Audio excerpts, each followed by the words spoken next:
If you clicked on this video, congratulations! I'm still paying my student loans. I have no idea why, because Department of Education, a joke, truly. You could have the Muppets from Sesame Street run that joint better than what you have up in there. But as much as I feel like I'm being scammed every month of paying my student loans, I'll tell you who I just found that is the number one scammer. TJ Finley. TJ Finley is a college quarterback that has been in school since 2020, okay? My man had an early acceptance into LSU and has done one, not two, but 7 on his 7th school transfer, trying to rack up experience to get into the draft. Now, let me tell you something. 4 years of college is true torture and turmoil, but to add on another 3, my boy, it's time to wrap it up.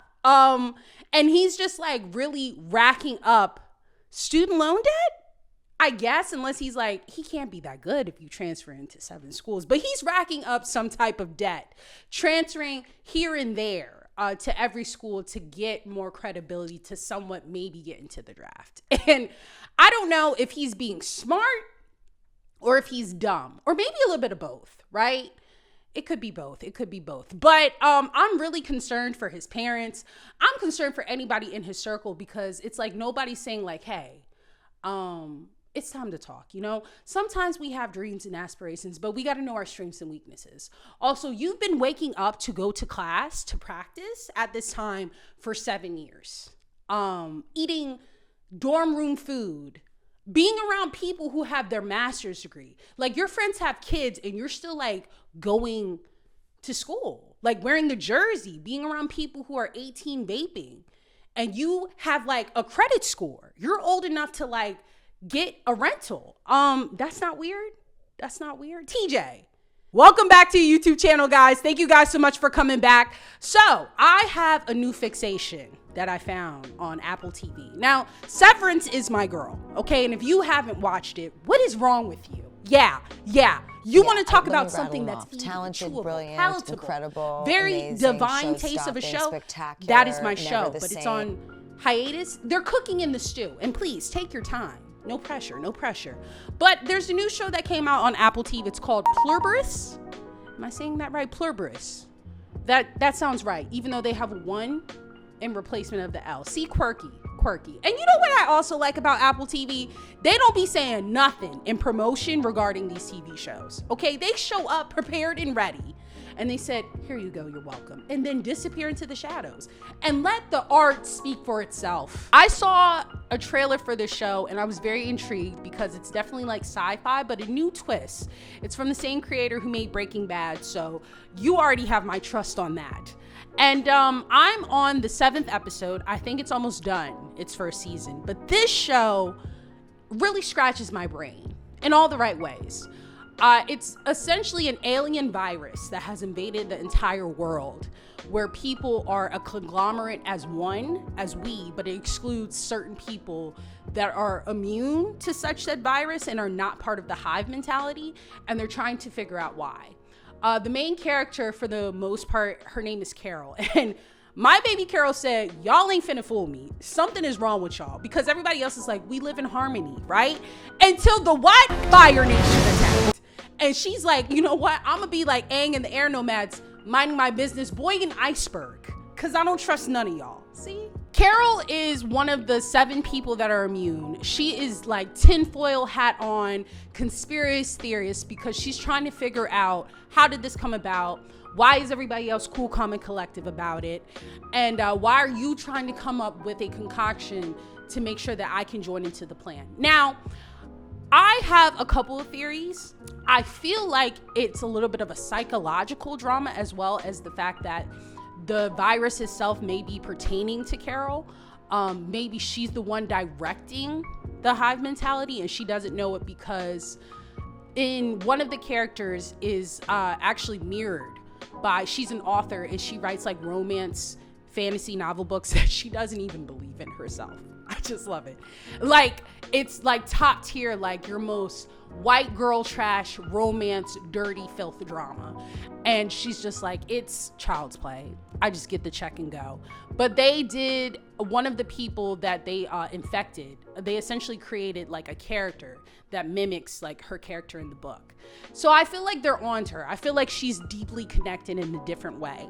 Up until now, the only thing that you know about is the fact that they're honest people. They can't kill and they can't lie. So like, they don't believe in harming any type of form of life. And I'm talking about to the cockroach that you see in the corner of y'all's bathrooms, in the kitchen, because y'all don't be washing y'all dishes. Yeah. Right now, I give this show a nice good 7 out of 10. It's definitely a slow pacing because I almost gave up on it. But it definitely gained some traction because the mystery is like, what is actually going to happen? Is Carol going to get infected along with the 6 other people that are immune? And you get to meet them. They're pretty cool. They look at her like she's tweaking. They're like, yo, we love it here. Because essentially, since they're not in drinking the Kool-Aid, they're living their best life. So I think it's really picking up on good traction. Right now, there's another character. He lives in Paraguay and he don't want to talk to nobody. He's like holed up somewhere and he said, I don't trust none of y'all, don't talk to me, nothing. Will not leave the storage unit, I guess, that he runs as a business, quite literally licking like the top of a pudding cup for nutrition and sustenance because he doesn't trust the food that they're giving him. He doesn't trust nothing until he gets like Carol's videos, and now he's venturing off to meet her. So this definitely is going to build into like a nice, good little juicy conflict. And I'm really here for it. So definitely check it out. It's worth it. I went and saw Zootopia 2 and wow, what a film, right? They didn't disappoint on the first one. And the second one, it never amazes me like how big of a cast. How you get all the girlies to really say, hey, you want to voice a silly character real quick? And it's just lovely. As much as it is of a kid's film, it really is also for adults because it talks about adult things, real life.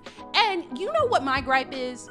Y'all are really out here having to watch kid movies to dumb down motifs and symbols for what things stand for regarding real conflicts in life. Why? Because y'all don't read, huh?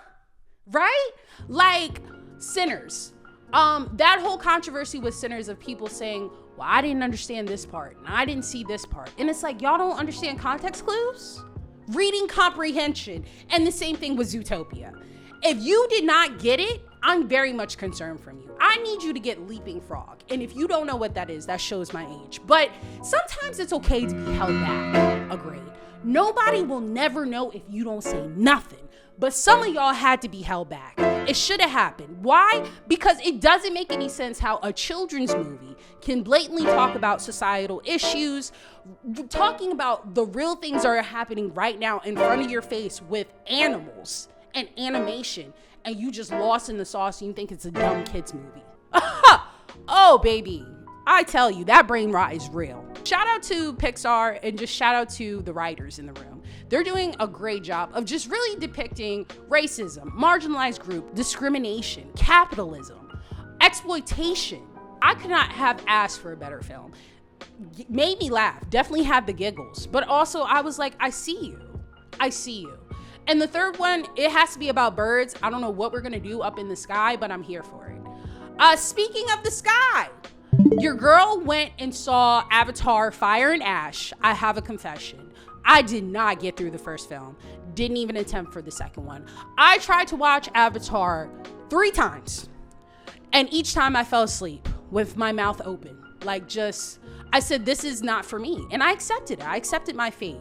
But I got invited to an early premiere. And I said, all right, we're going to buckle in. You know what I'm saying? I'm a strap in. I missed 2 arcs, but it's okay, babe. It's okay. Had the phone ready in my pocket for Wikipedia, just in case I missed it.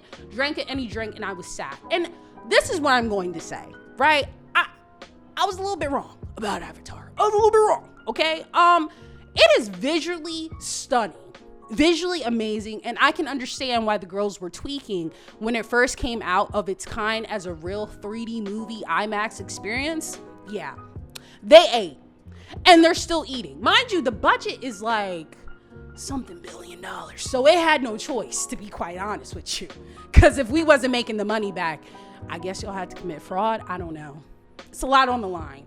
But watching this film, I'm glad that when I watched it, I wasn't lost. It was for like people like me that like just kind of like watched in the background in the bushes. Was like, I kind of know what a little bit happened, but like I'm here, but I'm not here. I can say that this series, Avatar as itself, it's like essentially a different multiverse of Westworld. And I can get with it. Did it need to be 3 hours long? No. But, you know, I understand for the plot, you know what I'm saying, for the reasons, for the graphics, right? For the community. Will I watch it again? No. It was a one and done for me. I don't think I can actually sustain myself to watch it for another 3 hours. I took one potty break just so like I didn't miss anything. I was like, is this the time? Because I was like, but I think for like the plot reasons, the pacing, the way that character development, I guess from what we know, it's definitely in a good place. But visually stunning. I gotta say the graphics is what really kept me in there. And my other hot take, just hear me out, right, real quick. But high key, low key, Zoe Saldana, this is the film that you're supposed to get nominated for the awards, not Emilia Perez, huh? Out of all the works that you did, babe, this is the one. Blood, sweat, and tears. You've been in it for a while. Craft, work, right? Regarding like the graphics, being one with the character, crying. You're going through a lot. I mean, she did her thing. This is the one that I want to see you on stage getting the awards and with the tears and mommy, not Emilia Perez. No. But yeah, definitely go see it. It comes out on the 19th. And I know butts will be in seats, but this is a journey. I think I might peep in on the fourth one though. That's all I have for you guys today. Thank you guys so much for watching the video. Please comment, like, and subscribe. Merry Christmas, early Feliz Navidad. I hope you guys have a good holiday. I know that the main thing that people are doing is like, we're not buying this year, and I'm totally behind that. Why? Because capitalism, things are too expensive. The girlies are putting Klarna on groceries.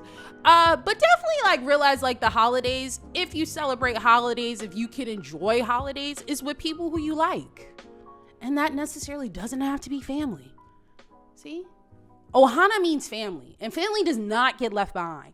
So that could be anybody, from your dog to your pet rock to your neighbor down the street to your best friend that you made from work through trauma bonding. I feel like it's all in all, you know, you make it how you want it to be. My intrusive thought that I saw on TikTok, right? Because I always have one. I do, truly. Is all these videos that I'm seeing with Cutwaters, AA, effective immediately. Also, the fact that you guys are drinking espresso martinis with hot dogs and glizzies. Woo! And healthcare is going up, huh? Premiums are landing in 300 to 400 land. And we don't have time to be doing dumb stuff like this when you have to pay for that hospital visit. You got to pay for that medication. You know, I'm telling you, colon cancer and liver failure is really coming for all of y'all. Like smooth in the sleep, just caca. One day you were having fun, drinking 8 Cutwaters, getting lit off of your life. And now you got to drink water, maybe go through dialysis while watching Golden Girls. See how that works? And I'll catch you guys in the next one.